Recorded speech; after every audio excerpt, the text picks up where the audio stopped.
I'm John Maffio. Hi, John! And I'm a Star Wars toy addict.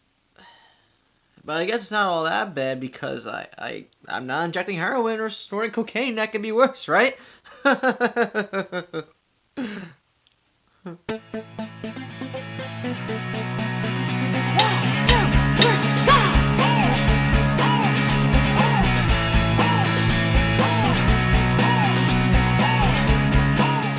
Hey, what's going on, everybody? Welcome to MaffmanJones Movie Reviews. I'm your host, John Maffio, and today's featured movie is Sicario, directed by this guy. He directed Prisoners and Enemy, two fantastic films. I don't know how to pronounce his name, so that's why I'm putting his name here. You decide how to pronounce it yourself. This movie stars Emily Blunt, Josh Brolin, and Benicio del Toro. I'm going to come out with it right now. This guy... Prisoner and Enemies are two really good movies. Prisoner is one of my favorite movies of 2013. I loved that movie. And I'll be damned if this movie isn't in my top 10 because I love this movie too. This director, he came out of fucking nowhere. But if he keeps making movies the way he's been making movies lately, he's going to be like top tier. He already is top tier, but he's going to be like Christopher Nolan level if he keeps doing this, like in popularity scale. The plot of the film revolves around the Mexican border. Emily Blunt is an FBI agent, and she's trying to get rid of all these scumbags that are coming in and out of the border and killing people and smuggling drugs and all that yik-yaks. And she is enlisted by a government official to work with some really cool people, including Josh Brolin and Benicio del Toro, who is a very mysterious person. We don't know much about him in this movie, but essentially her and these other wacky characters have to go find the source of all the bullshit that lies in this one crime lord in Mexico. And it's not going to be easy. I said it before and I'll say it right now again. Sicario is a great movie. I really loved it. It is a tension-filled, suspenseful, incredibly dramatic thriller. You've seen this movie done before, but it's being executed in a really awesome way in this particular film. The acting is extraordinary. The cinematography is... I can't even... Oh my god! Roger Deakins returns to partner with this director like he did in Prisoners for this movie, and you could tell, like, some of the shots, no, all the shots, are incredibly well-framed, composed, and shot, and they're beautiful. There are some shots where I didn't want them to end because they were so beautiful. Also, apparently these guys have a big thing for clouds, because you see clouds a lot in this movie. Lots of clouds. During the day, during the night, during the sunset. A lot.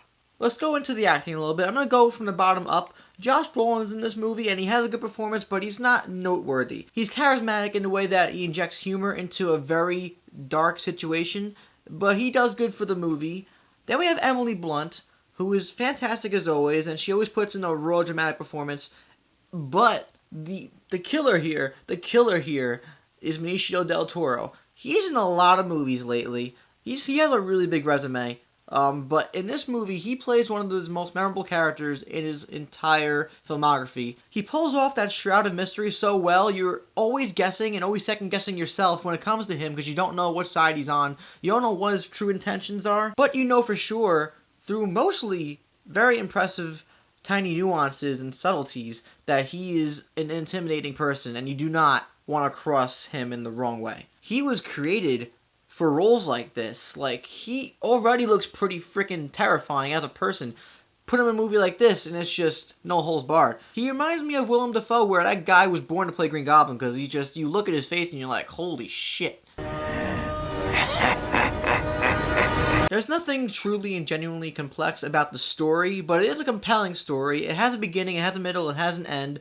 Characters have their arcs. There are some things left open, but I never noticed any inconsistencies or anything that was incoherent about the story.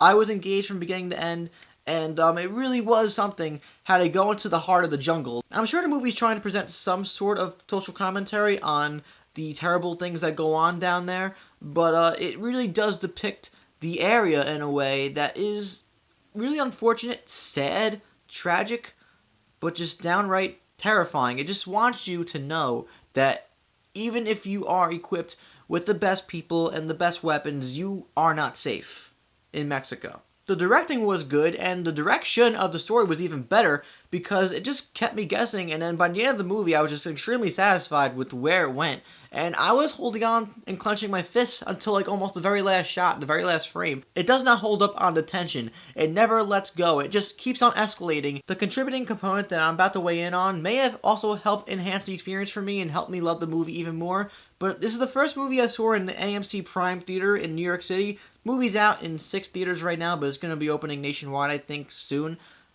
AMC Prime, there's speakers all over the place. Your seat vibrates in all different types of sounds and 3D effect. Like every bullet that goes off your body ricochets and like the seat vibrates. It was some incredible stuff.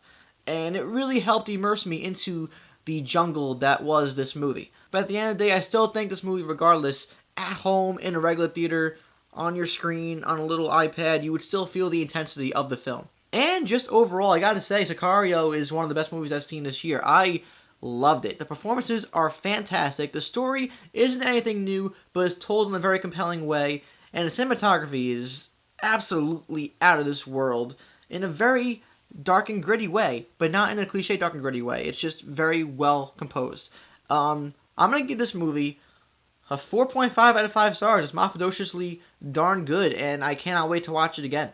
Now I want to know from you guys, any of you lucky viewers who live in New York or LA, if you've seen the movie, let me know what you thought about it in the comments down below. Everybody else, you have to wait another week or two. Suckers! If you enjoyed this video, please like it and subscribe to the channel because that would be awesome and it helps a lot. Also check out the social medias in the info box, Facebook and Twitters. I'm John Maffio, aka MaffmanJones. And I'll see you guys next time. Just take in the beauty of it. Look! He's got a flamethrower.